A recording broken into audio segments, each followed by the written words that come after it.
Voilà, bonjour à toutes et à tous. On est très heureux de vous accueillir sur cet espace live du Salon Expo Protection 2024 qui a démarré hier. On en parlait encore à l'instant, il y a 2 secondes pendant le générique, avec une remise de trophée hier soir qui était fabuleuse.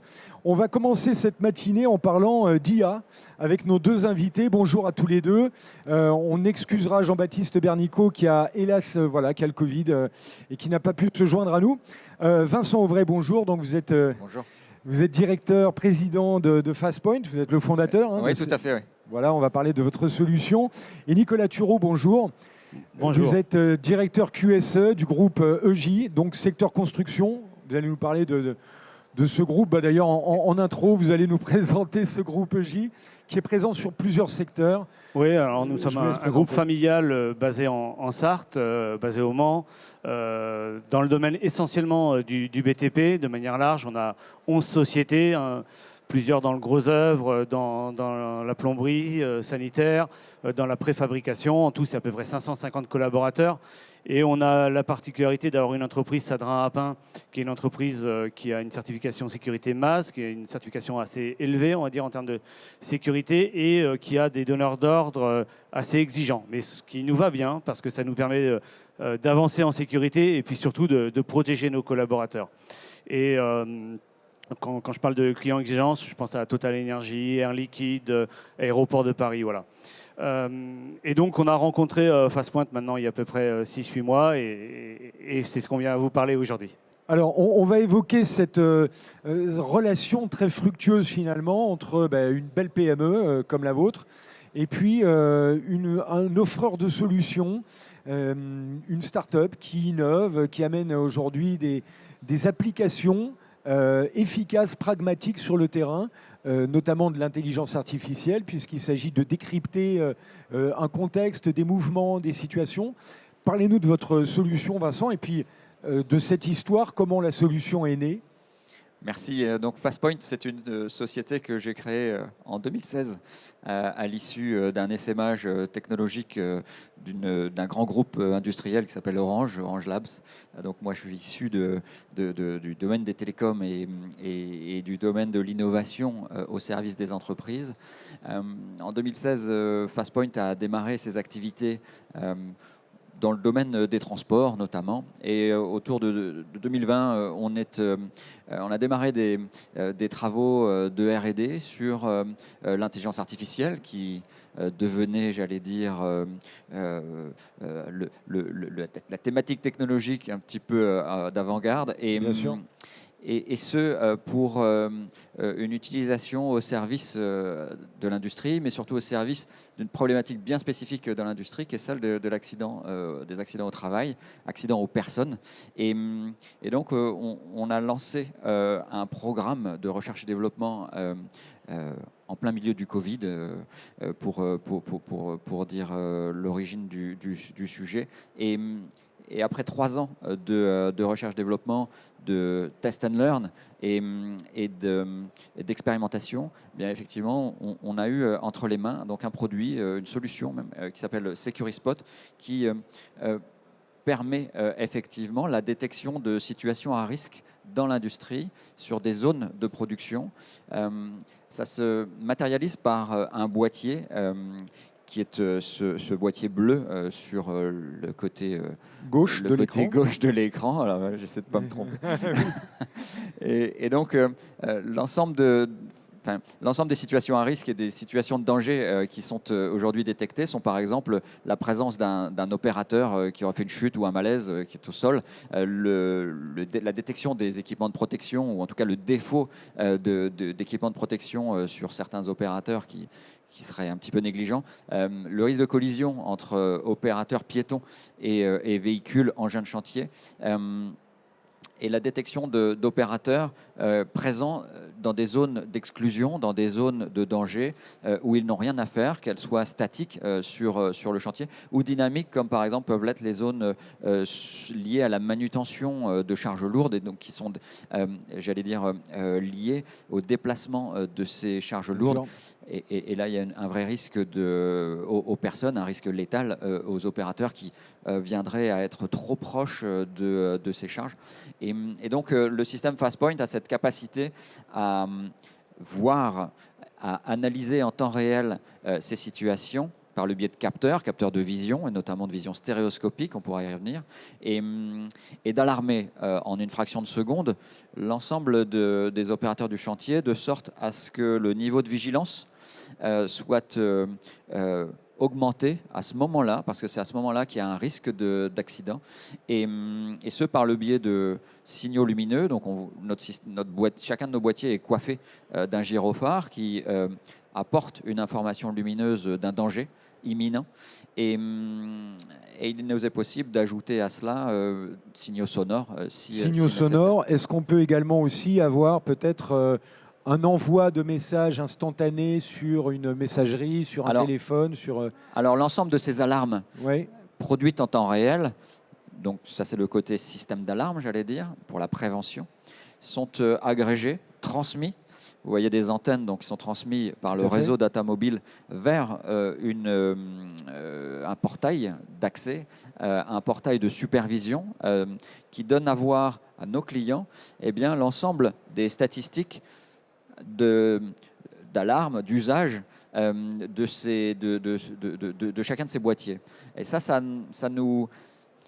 permet à nos clients d'avoir cette information, ce surcroît d'informations de que se passe-t-il dans mes zones de production. Et ça permet aussi à nos clients, in fine, au-delà des données unitaires, j'allais dire extrêmement importantes. Elles sont importantes, des précises, données volumineuses. Oui, voilà, volumineuses, c'est ce que je veux dire.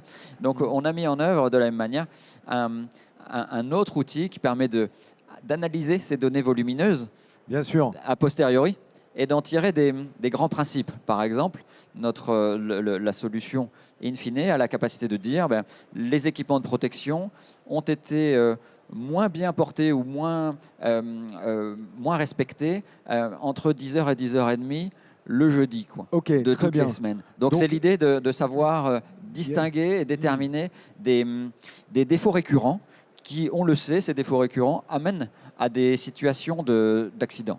Bien sûr, parce que ça implique un petit relâchement qui, des fois, peut être naturel. Et donc, il y a les deux aspects.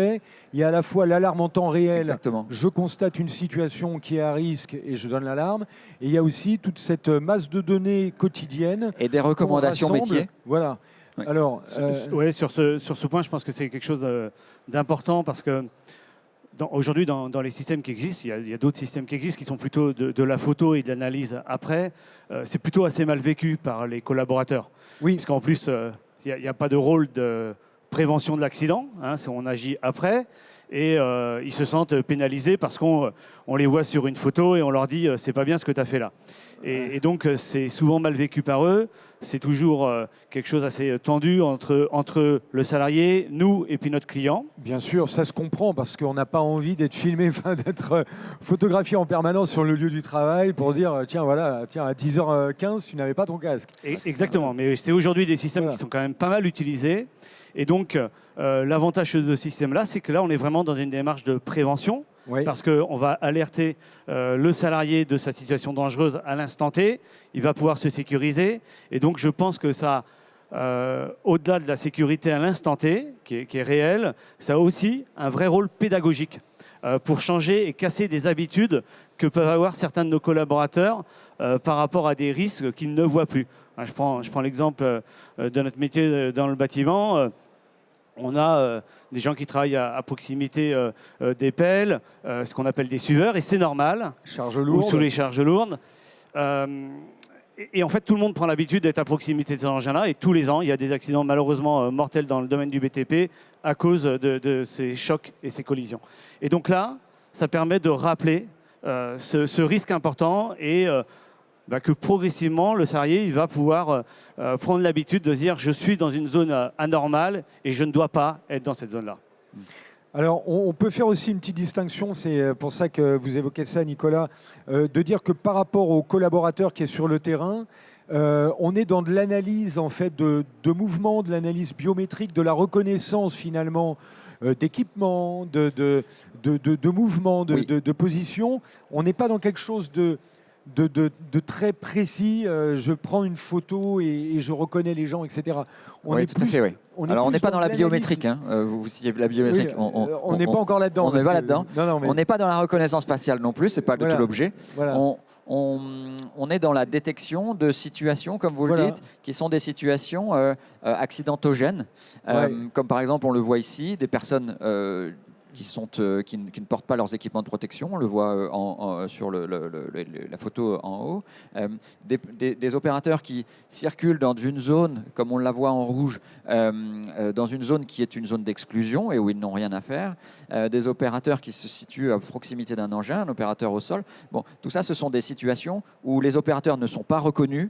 Le système Securispot ne stocke pas d'images. En interne. C'est vraiment que du temps réel. Il ne transmet pas d'image vers l'extérieur. Donc ça veut dire qu'on respecte, la confidentialité des données industrielles de nos clients. Bien sûr. Voilà. Quand on a des clients qui travaillent dans le nucléaire, qui travaillent dans la construction de sous-marins, qui travaillent sur des chantiers de production de bateaux, par exemple, eh bien, c'est un vrai sujet. Bien sûr.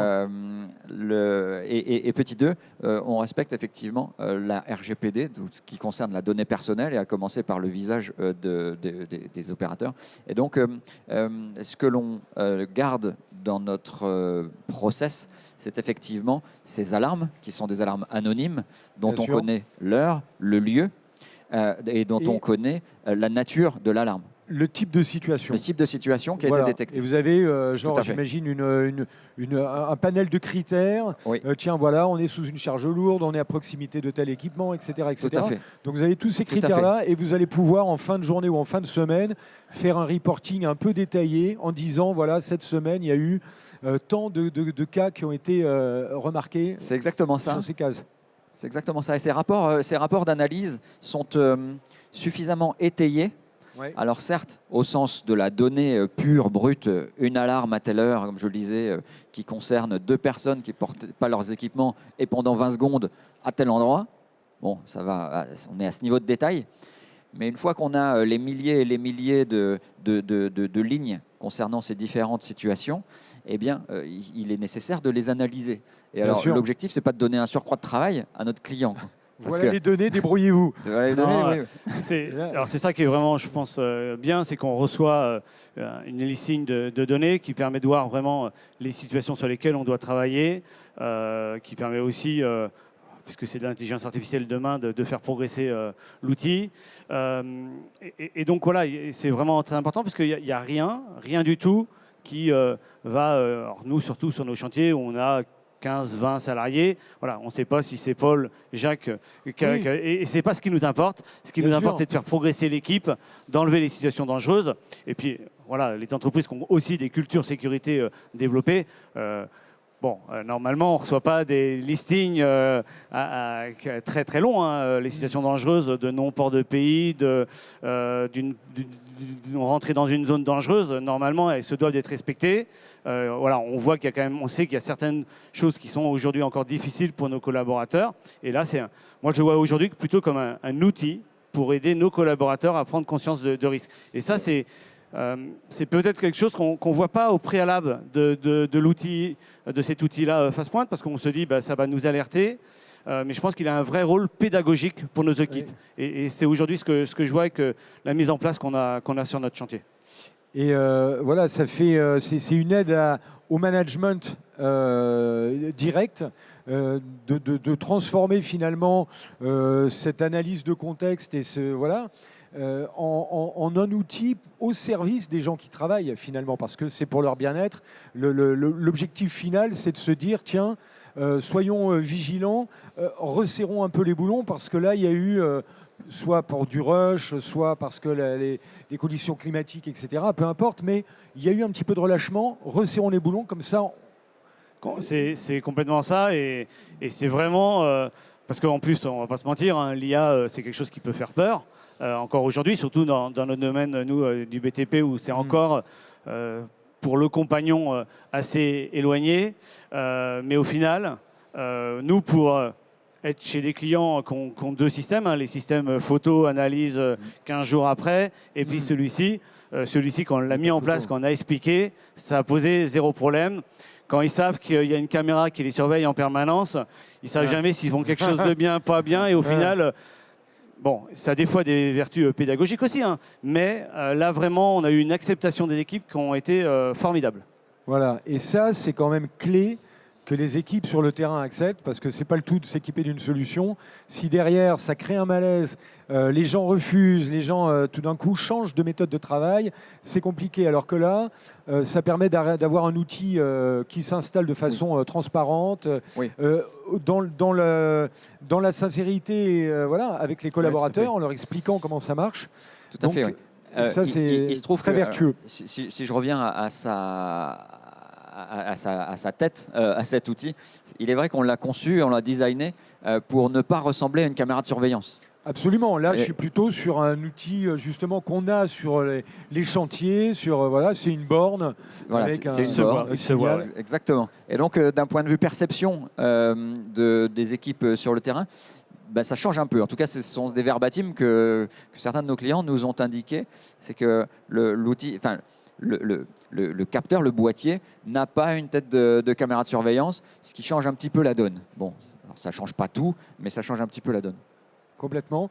Et alors, on parlait des clients, parce que c'est vrai que beaucoup aujourd'hui de grands groupes que vous avez évoqués, si on est sur de l'énergie, on est des chantiers navals, on est sur de l'aéroport, on est sur des chantiers grands espaces comme ça. Votre solution, là on a un exemple typiquement. Ouais. Là on est sur quel type de contexte ? Là on est sur un de nos chantiers qui est un chantier de gros œuvres où on crée des massifs et différentes installations pour après recevoir une base de production d'hydrogène pour le client Air Liquide. Et donc c'est là qu'on le teste. Vous voyez, il est assez éloigné des opérateurs pour permettre vraiment de prendre toute la zone de travail.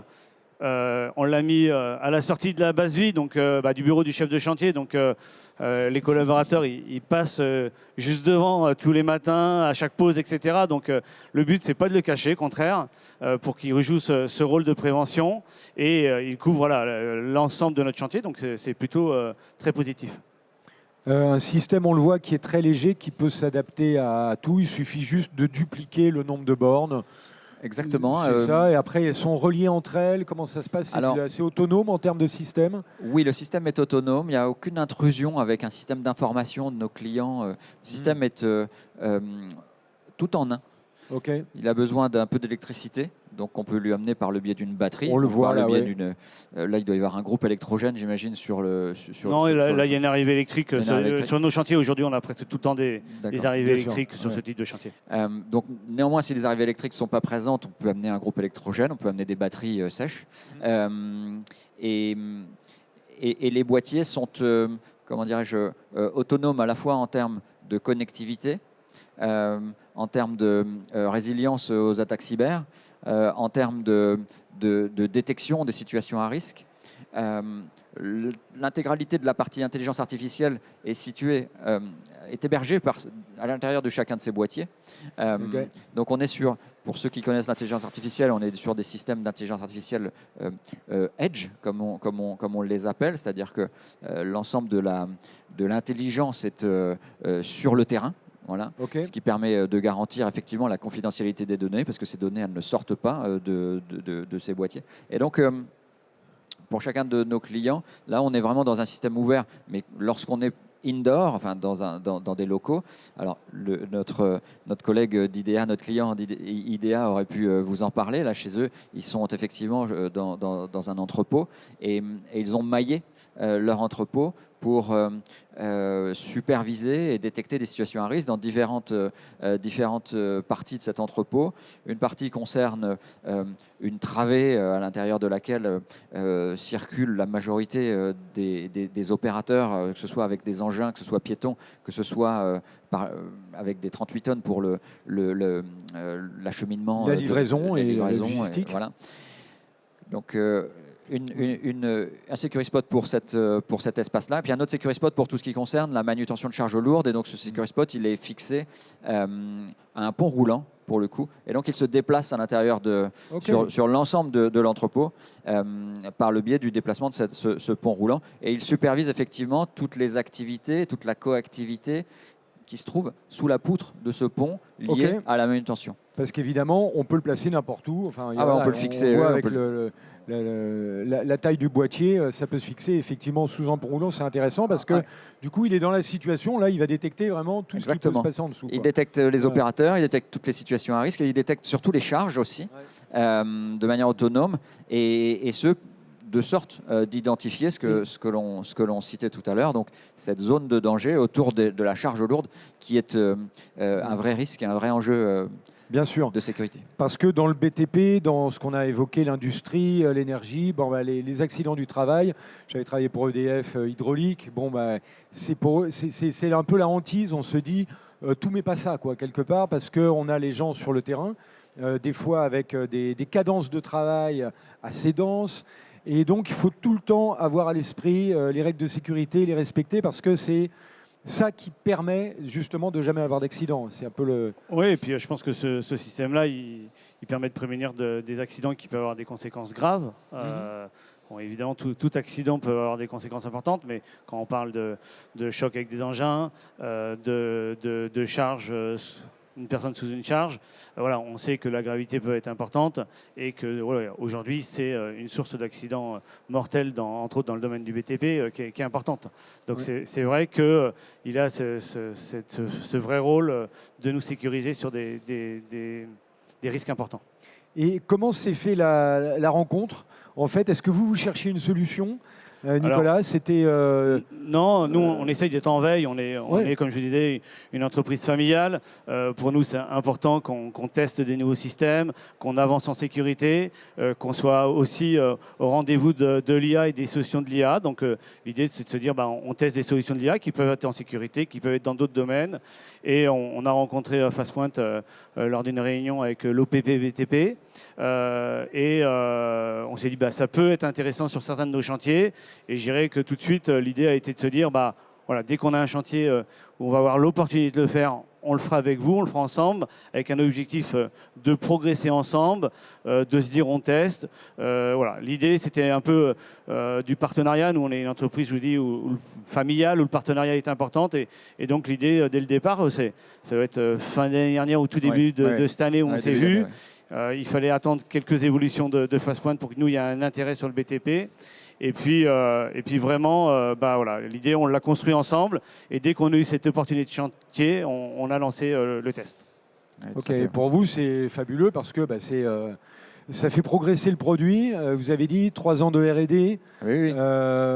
3 ans de R&D.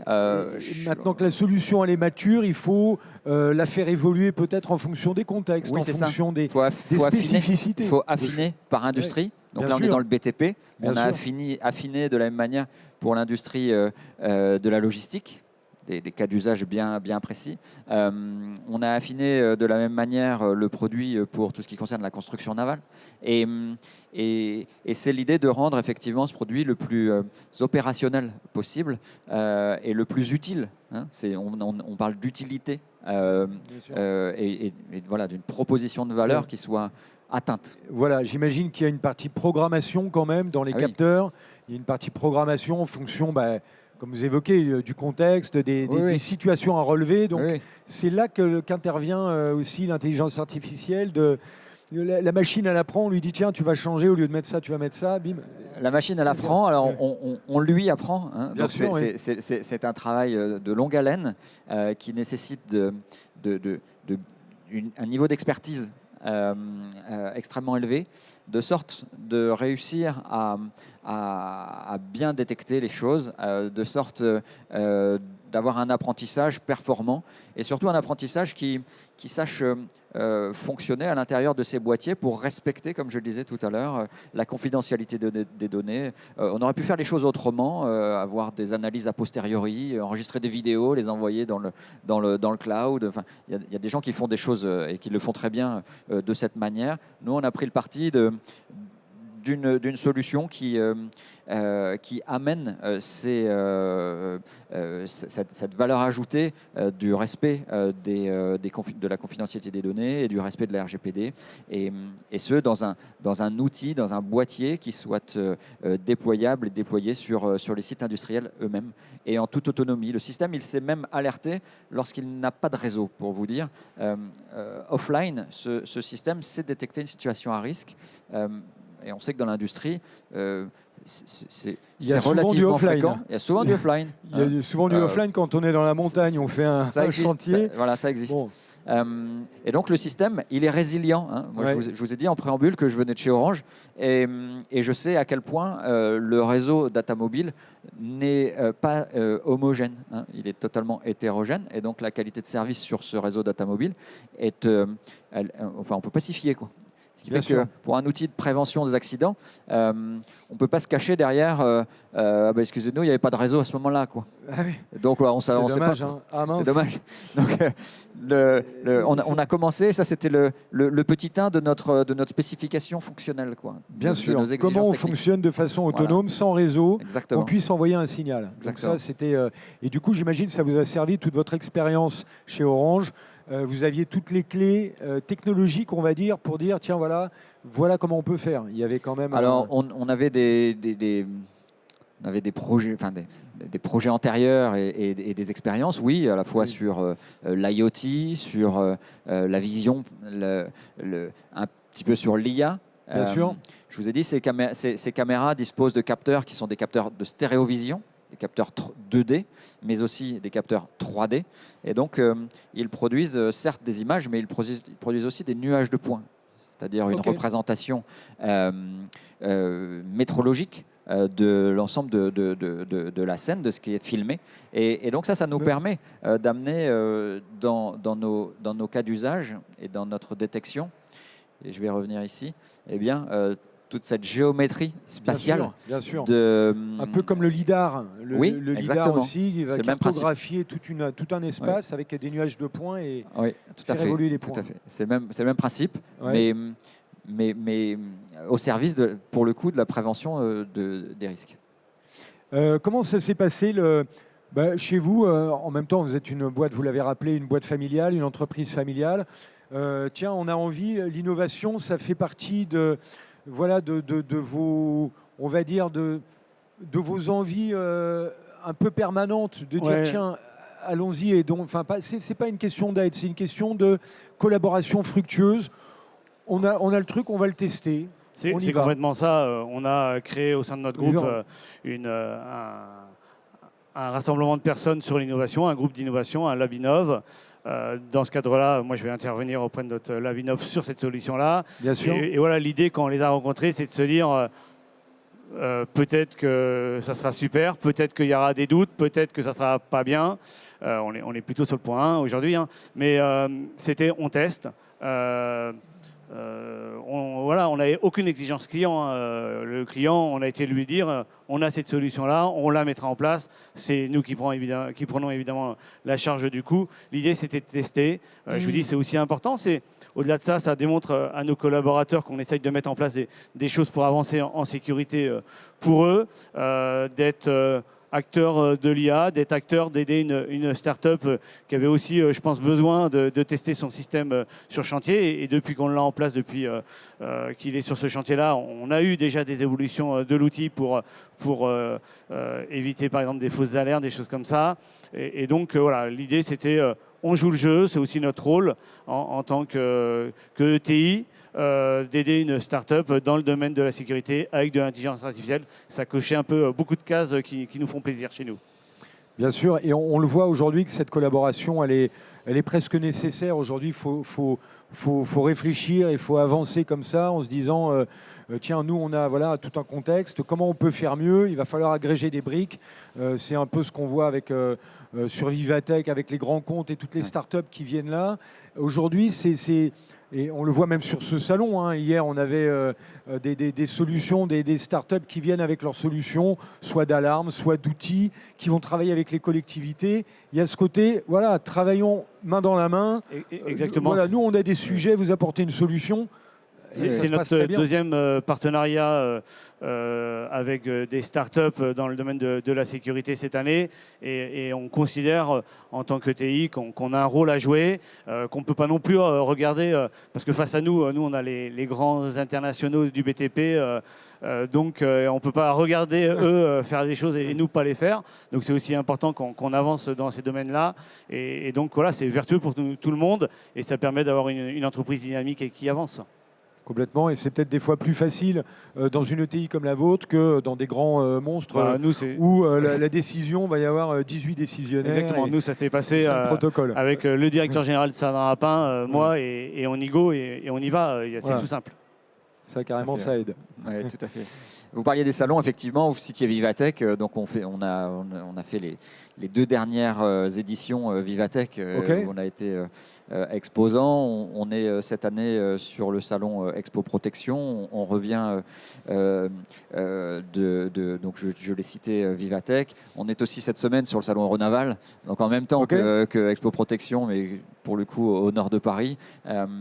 Et puis on sera bientôt sur le salon Global Industrie début d'année prochaine. Au mois de mars à Lyon. Oui, tout à fait. Donc voilà, c'est aussi l'idée de mettre en avant cette solution, nos innovations, et puis faire de nouvelles rencontres. J'espère aussi belles que celles qu'on a eues avec, dans le BTP. Oui. Il nous reste un petit 10 minutes. Si vous avez des questions, il y a des questions? Oui, il y a une question. Allez, on y va, parce que moi j'en avais une après sur... on a peut-être un micro, on va passer un micro. On en est où? Je vais chercher le micro. Hop. Marjolaine, à monsieur, comme ça, hop. On va faire tourner la parole. Bonjour. Bonjour. Je m'appelle Antoine Pérez. Je voulais savoir, quand on fait un investissement, il y a toujours un gain. Vous l'avez mesuré, qu'est-ce que ça vous a rapporté, par exemple, sur le taux AT de quelle manière vos accidents ont chuté, vos presque accidents, etc. Alors, c'est assez récent le test. Et puis, on est sur une typologie de chantier où aujourd'hui, on a un taux de fréquence qui est très très bas. Donc, faire un retour sur investissement là-dessus, on ne peut pas le faire parce que sur cette typologie de chantier, on a un taux de fréquence presque égal à 0 depuis 5-6 ans. Par contre, on a quand même des situations dangereuses. Et entre autres, je vous disais, notre problématique de la proximité engin collaborateur, elle est vraiment très très présente dans le BTP. Parce qu'ils considèrent tous qu'ils sont formés, qu'ils sont capables de détecter les situations dangereuses et ils ne voient pas le risque de la machine. Et tous les ans, et même chez des grands groupes, il y a des accidents mortels dans le domaine. Et je pense que cet outil, ce n'est pas ce qu'on avait vu au tout départ de notre collaboration avec FacePoint, mais cet outil, je pense qu'il a un vrai rôle pédagogique. Au-delà de diminuer les situations dangereuses, il va les diminuer, mais avec un vrai rôle pédagogique, parce qu'en fait, ça permet, avec cette alarme, de faire prendre conscience aux salariés qui sont dans des situations à risque, où sur une pyramide d'accidents, il faut peut-être 1 million pour avoir un accident. Et bien, en fait, grâce à ça, on peut peut-être... pour des tailles importantes de société, diminuer le 1 million en 1000 et donc le risque d'accident il sera presque nul. Donc c'est surtout ça, je pense que ça a un vrai rôle pédagogique par rapport à la situation. Rôle pédagogique, je retiens, et effectivement la question est juste, mais on peut se demander est-ce que tout aujourd'hui doit avoir un ROI mesurable ou est-ce qu'il y a ce type de solution qui s'envisage un peu dans le global et dans la durée, dans le long terme, en disant effectivement il y a une dimension pédagogique, comme vous l'évoquez, il y a une dimension de formation aussi des gens, d'entretien dans le management, il y a une question voilà, c'est peut-être un peu plus diffus qu'un simple retour sur investissement. Tiens, on a divisé par 2 nos. En fait, on a. Alors déjà, nous, comme on est une ETI, notre objectif, il est pas spécialement de mettre de l'IA pour remplacer des gens demain. Ouais. Le salaire, les salariés, nous, c'est pour nous très important. L'IA, c'est pour apporter du plus. Mais par exemple, on a des visites comportementales qui pourraient détecter toutes ces situations dangereuses. Mais imaginez le nombre de visites comportementales qu'on devrait mettre en place pour casser ces mauvaises habitudes. Il nous en faudrait des milliers, il nous faudrait plusieurs ingénieurs QSE à tourner sur les chantiers et c'est pas gérable. Et puis un QSE qui serait en permanence, et on en a sur certains chantiers en permanence, il perd de son efficacité au bout d'un moment. Hein. Quand vous êtes sur un chantier de 5 gars pendant 6 mois, je vous assure qu'au bout de 3 mois, vous ne voyez plus rien. Hein. Vous êtes copains avec les mecs et vous ne voyez plus rien. Et donc l'intelligence artificielle, ça, elle occulte ça. Et donc elle a vraiment ce vrai rôle, je pense, qui va pouvoir nous faire progresser sur ces situations à risque. Ok. Répondu. Monsieur, une question là-bas.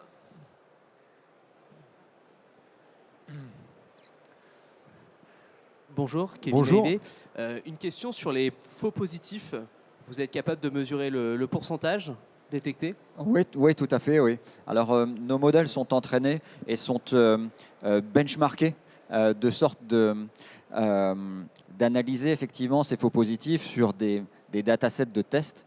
Donc bon, je ne vais pas rentrer dans les détails techniques là, mais effectivement, chaque modèle, à force d'être itéré en termes d'entraînement, est comparé au modèle précédent déjà, pour savoir si on s'améliore ou au contraire si on diminue notre précision. Et donc oui, on a cette capacité à détecter avant nos déploiements terrain bien les faux positifs.